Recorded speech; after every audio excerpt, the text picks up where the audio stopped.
Yan po mga kamarites. Dito sa amin lugar, sa Bicol. Naghapon na kahapon. Yung hangin. Magdamag na. Tapos ngayon, ayun pa. Wala pa rin tigil.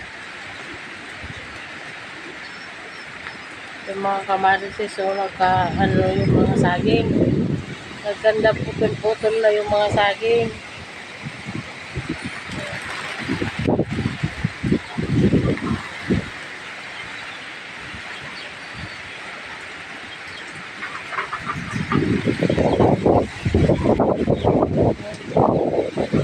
Mabuti na lang hindi kami naalisan ng bubong. Gusto sanang bumaba yung asawa ko, ginayaya ako, sabi ko dito na lang kami. Yan o, mga saging. Wala na yung mga saging.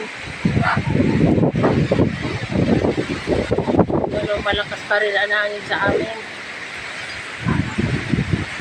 Ayan mga kamarites o.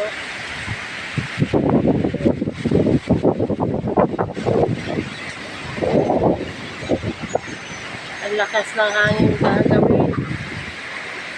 Kala ko maalisan kami ng bubong. Sa awa naman ng Diyos, hindi naman.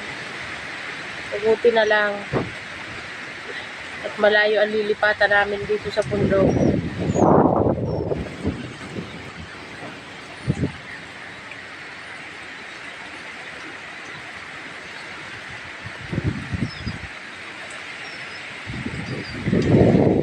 Salamat po sa panunood.